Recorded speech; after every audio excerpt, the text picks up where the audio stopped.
अस्सलाम वालेकुम नाज़रीन, आप देख रहे हैं उर्दू पॉइंट और मैं हूं नादिया नज़ीर। नाज़रीन, इस वक्त मैं मौजूद हूं अल्लाह फ़ास्ट फूड पे।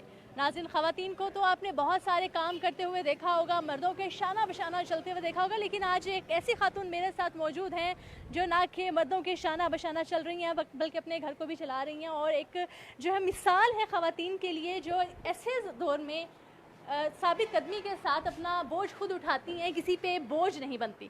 दुआ हमारे साथ मौजूद है, इनसे बात करेंगे। अस्सलाम वालेकुम दुआ, वालेकुम अस्सलाम। कैसी हैं आप? जी मैं ठीक।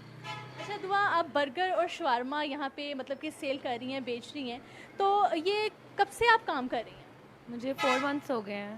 यानी कि 4 मंथ हो गए हैं आप ये काम कर रही हैं। तो ये आइडिया कैसे आया, किसका आइडिया था, आपका या आपकी अम्मी का? ये मेरा खुद का आइडिया था। मैंने अपने मम्मा पापा के लिए सोचा कि मैं कुछ करूं। हमारे घर के हालात बहुत ज़्यादा डाउन थे, बहुत ज़्यादा, कि हमारे पास खाने को कुछ नहीं होता था, एक वक्त का खाना नहीं होता था। तो मैंने सोचा कि मेरे बड़े भाई की डेथ हो गई है, उसको कैंसर था। तो मैंने सोचा मैं क्यों ना अपने माँ बाप का बेटा बन के दिखाऊँ। मैं एक बहन हूँ और एक भाई है अब छोटा। तो मैंने कहा, मैं मम्मा पापा को कहा कि आप टेंशन ना लो, अगर बड़ा भाई नहीं रहा तो मैं उसकी कमी पूरी करने की पूरी कोशिश करूँगी। तो मैंने उनका साथ देने का सोचा। तो मुझे उस वक्त मैंने जॉब ढूंढी, बहुत जॉब्स ढूंढी, लेकिन मैं जहाँ पे भी जाती थी मुझे मायूसी फ़ील होती थी कि जहाँ पे भी जाती थी लोग अच्छी नज़रों से नहीं देखते थे। फिर मैंने कहा मुझे जॉब नहीं करनी। फिर मैंने ये काम शुरू किया। मैंने कहा नहीं, मैं कुछ मुझे खाने पकाने का शौक़ था शुरू से। तो मैंने कहा कोई मैं ऐसा काम करूँ। मैं बर्गर शवारमे के अलावा हम लोग खाने भी बनाते हैं। तो फिर मैंने सोचा कि मैं क्यों ना वो काम करूँ जो मुझे आता है।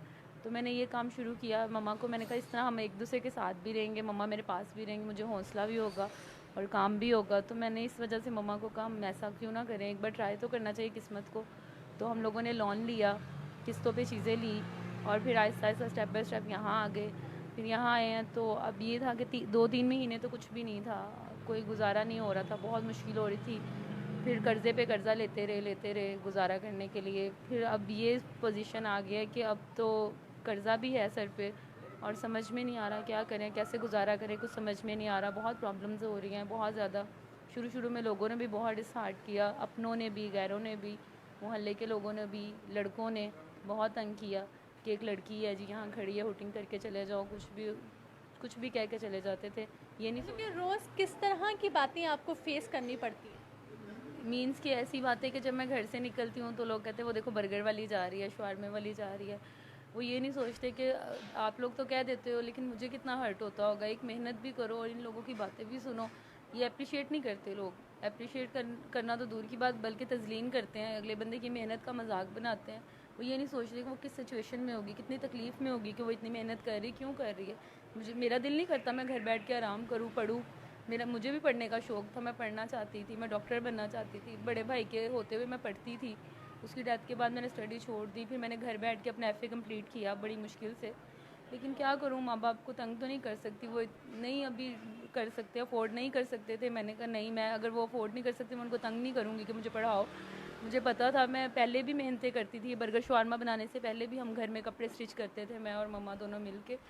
बहुत ज़्यादा हमने तकलीफ़ें बर्दाश्त की हैं ज़िंदगी में। अच्छा, तो कपड़े आप पहले भी स्टिच करते थे, तो अब क्यों नहीं इस काम को आपने कंटिन्यू किया आगे? कपड़े स्टिच करना घर में बैठ के, इस काम को क्यों नहीं आगे बढ़ाया? वो इसलिए कि हम पहले बुटीक के कपड़े स्टिच करते थे, किसी के रेडीमेड कपड़े स्टिच करते थे। वो लोग दुबई शिफ्ट हो गए, फिर उसके बाद हम नहीं मैनेज हो रहा था। जब वो करवाते थे कपड़े स्टिच तब हमारा अच्छा गुजारा हो रहा था, लेकिन जब वो लोग भी यहाँ से चले गए फिर हमने बहुत कोशिश की यही काम ही करें। आपने किसी और के साथ मतलब कि आपने उनसे रब्ता नहीं किया, किसी और बुटीक से, लोगों से, जैसे फीमेल्स घर में बैठ के कपड़े स्टिच करती हैं, तो आपने मज़ीद कुछ नहीं सोचा कि हमें यही काम आगे लेके चलना चाहिए? किया, बहुत कोशिश की, विज़िट किया मार्केटों का, लेकिन कहीं से कुछ भी नहीं हुआ। बहुत कोशिश की, 2 महीने में विज़िट करती रही सारी मार्केटों में कि मुझसे कपड़े स्टिच करवाओ, लेकिन किसी ने नहीं दिए। फिर कहते हैं मार्केट में पैसा रख, यानी कि खुद से अपने सैंपल लाओ, ये वो, इतने सारी दुकानों वाले यही कहते थे। फिर मैंने कहा हमारे पास तो इतने नहीं है पैसे कि हम वहाँ अगर दे भी देते हैं बना के तो वो हमें ना कल को पूछें तो हम क्या करेंगे। फिर नहीं हुआ, समझ में नहीं आई फिर कुछ भी, फिर यही काम शुरू कर लिया। अब बस गुजारा कर रहे हैं। अच्छा, बर्गर शवारमे का ही क्यों दिमाग में आया कि कुछ और ना किया जाए इससे हट के? क्योंकि फ़ास्ट फूड में शुरू से इंटरेस्टेड थी मैं ना। मैं घर में भी बनाती होती थी, कोई मेहमान आ जाता था घर में भी फ़ास्ट फूड बनाती होती थी। तो सब, यानी कि सब कहते तुम अच्छा बनाती हो। तो इस वजह से मैंने कहा अगर जो चीज़ मुझे सही आती है मैं वही काम क्यों ना शुरू करूँ। इस वजह से बर्गर शवारमे का काम शुरू कर लिया। तो जब आपने स्टार्ट किया तो आपने कहा कि बहुत सारे लोगों की आपको बातें जो है वो सुननी पड़ी, मोहल्ले वालों की, रिश्तेदारों की। तो कभी दिमाग में या दिल में ये नहीं आया कि मुझे छोड़ देना चाहिए, मुझे नहीं करना चाहिए, डिसहार्ड हो गई हूँ? आता था दिमाग में, बहुत कुछ आता था, लेकिन फिर कोई ऑप्शन नहीं मिलता था कि अगर मैं छोड़ूंगी तो मैं क्या करूँगी। अगर मैं लोगों की बातें सुनकर पीछे हट जाऊंगी तो दुनिया ने तो नहीं ना मेरे माँ बाप की हेल्प करनी, उन्होंने तो हमारे कर्जे नहीं उतारने ना, वो तो हमने खुद ही उतारने हैं, हमने सब कुछ खुद ही फेस करना है। फिर चुप करके रो लेती थी, चुप करके फिर काम शुरू कर देती थी। जब वो कह के जाते थे तब बहुत हर्ट होता था, तकलीफ़ होती थी, पर फील नहीं करवाती थी। होती तो है तकलीफ़, इंसान हूँ, फिर भी क्या करें, कोई ऑप्शन ना हो जब बंदे के पास, तो वो क्या करेगा। मेरे पास कोई ऑप्शन नहीं है इसके अलावा, ये आखिरी ऑप्शन है और इसके बाद मेरे पास कोई ऑप्शन नहीं है। अच्छा, जब लोगों की बातें आप सुनती थी, आप तो रो लेती थी, डिसहार्ड होती थी। अम्मी की तरफ से और छोटे भाई की तरफ से कैसा रद्द-ए-अमल होता? वो भी मुझे देख कर रोते थे, वो भी मुझे देख कर रो लेते थे, इसलिए मैं कोशिश करती थी मैं उनके सामने ना रोऊं, अकेले में रो लूँ।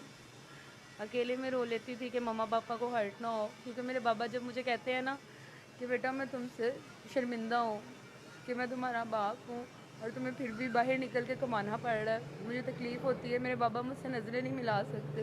वो कहते, बाबा क्या करते हैं आप? वो हार्ट पेशेंट है, रिक्शा चलाते थे, अब नहीं चलाया जाता। और छोटे भाई? छोटा भाई फैक्ट्री में काम करता है, बड़ी मुश्किल से गुजारा कर, कर्जे इतने ज़्यादा हैं कि मैं अकेली नहीं संभाल पा रही। थक गई हूँ मैं, अब मुझ में हिम्मत नहीं है, मैं बहुत थक गई हूँ। काम जब स्टार्ट किया था तो कितने पैसों से आपने स्टार्ट किया? कितना कर्जा लिया? मैंने 1.5 लाख दामन से लोन लिया है, फिर उसके अलावा फ्रीज़र किस्तों पे लिया है, ओवन किस्तों पे, जूसर किस्तों पे, हर चीज़ किस्तों पे ली है। जब महीने की फ़र्स्ट डेट आती है और फर्स्ट से लेके 10 के दरमियान सबके पैसे देने होते हैं, और जब मेरे पास नहीं होते तो मैं कहाँ जाऊँ, मैं छुपती फिरती हूँ कि वो लोग दरवाजे पे ना आए पैसे मांगने। क्या करूँ, किसको जाके कहूँ, माँ बाप से भी नहीं कह सकती, वो कहाँ से लाएंगे। रिश्तेदारों ने, किसी ने भी आपका कोई साथ? बल्कि उन्होंने तो उल्टा ये कहा कि तुम लोग जी हमें जलील कर रही हो, हमारे ख़ानदान का नाम ख़राब कर रही हो, बाहर निकल के घर से, ये वो बहुत, बल्कि उन्होंने तो हमसे मिलना छोड़ दिया है। अच्छा, दुआ, जैसा कि आप कह रही हैं कि आप डिसहार्ड हुई हैं, कभी आपको खुद पे प्राउड फील नहीं हुआ कि आप एक बेटी हो के ऐसा काम कर रही हैं, अपने माँ बाप का कंधा, उनका सहारा बनी हैं? कभी प्राउड फील नहीं हुआ? होता है, बहुत होता है, खुदा। तो फिर ये आंसू कैसे? ये आंसू ऐसे हैं, ये मजबूरियों के आंसू हैं, वो मजबूरियाँ जो मैं किसी से बयान भी नहीं कर सकती। ये मेरी मजबूरियाँ हैं जो मेरी आंखों में आंसू बन के आ जाती हैं। मैं बेबस हो जाती हूँ ना जब, तब मेरी आंखों में आंसू आ जाते हैं।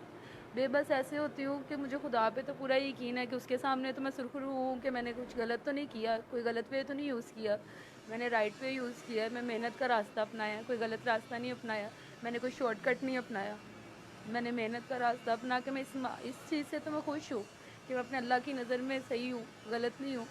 लेकिन तकलीफ़ें इतनी हैं कि कांटों पे चलना बहुत मुश्किल होता है। ये दुनिया कांटे रख देती है रास्ते में, उस पर चल चल के थक गई हूँ, ज़ख्मी हो गए हैं मेरे पाँव, अब मेरे पाँव मेरा साथ नहीं दे रहे। अच्छा, आप हम दुआ से पूछेंगे, दुआ का थोड़ा मूड चेंज करेंगे। दुआ क्या क्या बनाती हैं आप, क्या क्या चीज़ बनाती हैं? मैं burger, shawarma, zinger burger, patty burger और शावरमा वगैरह, बस। सबसे ज़्यादा लाइक क्या करते हैं लोग, ज़्यादा क्या खाते हैं? Chicken Shami burger. Chicken Shami burger खाते हैं। मुझे बताएंगी कैसे बनता है? मुझे नहीं आता। मुझे नहीं, खाने भी मैं बना लेती हूँ सारे, सारे खाने में क्या क्या बनाती है? अच्छा क्या बनाती है? बिरयानी और आंटी से पूछो, आंटी अच्छा क्या बनाती है आपकी बेटी? बिरयानी भी बना लेती है, सब चीज़ें बना, बाकी नहीं अच्छा बनाती? सब कुछ सही बनाती सब कुछ सही बना लेती है। माँ को तो वैसे भी सब कुछ अच्छा लगता है अपनी बच्ची के हाथ का। और दुआ ने कहा जी मैं सब कुछ अच्छा बना लेती हूँ लेकिन बिरयानी सबसे अच्छी बनाती है। और मलाई बोटी हांडी, वो, हूँ। मलाई बोटी हांडी भी बनाती और हमारी चाय सबको बहुत पसंद है, शक्कर वाली। हूँ। और ये जो शावरमा और बर्गर बनाती हैं तो ये लोग लाइक करते हैं, जब आते हैं यहाँ पे आपके पास खाने के लिए आते हैं तो उनका कैसे रद्द-ए-अमल होता है? उनका वो कैसे दोबारा से आते हैं रिपीट में। आते हैं, तारीफ करते हैं? हम्म। क्या कहेंगी ख़वातीन को, उन ख़वातीन को जो आपकी जैसी हैं, जो घर में बैठी हुई हैं, जिनके पास कोई ज़रिया माश नहीं है, जो बाहर निकलना चाहती हैं लेकिन वो लोगों की बातों से डर के बैठी हुई हैं, घर में कुछ नहीं कर रही, उन लोगों को क्या पैगाम दें? मैं उनको यही कहूँगी कि दुनिया किसी हाल में भी नहीं जीने देती, चाहे आप घर बैठो चाहे आप बाहर निकलो, दुनिया तो है ही ऐसी। वो तो किसी को हंसते भी नहीं देख सकती, ना रोते हुए देख सकती है। वो तो हर चीज़ में कोई ना कोई उनको क्वेश्चन मार्क आ ही जाता है कि वो हर हाल में कोई ना कोई आपके लिए कोई ना कोई प्रॉब्लम क्रिएट करने का ही सोचते रहते हैं। दुनिया है ही ऐसी, अगर हम दुनिया के पीछे लगेंगे तो हम कुछ नहीं कर सकते। आप कोशिश करो खुद से, एक बार अपने आप को भी देखो कि हम क्या कुछ कर सकते हैं। अपने ऊपर एतमाद करो, खुद पे यकीन करके निकलो घर से बाहर। जब आप खुद पे यकीन करोगे तो आप सब कुछ कर सकते हो, और मैंने खुद पे यकीन किया है और आज अल्लाह का शुक्र है मैं मेहनत कर रही हूँ और सच्चे दिल से मेहनत कर रही हूँ। और जब तक मुझ में हिम्मत है मैं करूँगी, मैं हार नहीं मानूंगी। दुनिया के पीछे लग के तो कभी हार नहीं मानूंगी। दुनिया जो मर्जी कर ले, जो मुझे रोकेगा उसको तो मैं कहूँगी तुम रोको, मैं आगे बढ़ के दिखाऊंगी। मैं रुकने वालों में से नहीं हूँ। मैंने अगर कदम उठाया तो मैं आगे बढ़ूंगी, ये दुनिया मुझे नहीं रोक सकती। क्या बात है नाज़रीन, यही जज्बा होना चाहिए हर औरत का, हर उस औरत का जो बाहर निकलना चाहती है, जो कुछ करके दिखाना चाहती है, जो किसी पे बोझ नहीं बनना चाहती। दुआ सबके लिए एक कहते हैं कि मशले राह है, ये सबको एक रास्ता दिखाने वाली है कि आप लोग बाहर निकलें, आप लोग अपने पैरों पे खड़े हों, आप किसी का सहारा ना बने, इस दुनिया को ना देखें। आपको कुछ करना है और ज़िंदगी पे सबका हक है। जी नाज़रीन, उर्दू पॉइंट से फिल वक्त इतना ही। अपना बहुत सारा ख्याल रखिएगा। मुझे दीजिएगा इजाज़त। अल्लाह हाफ़िज़।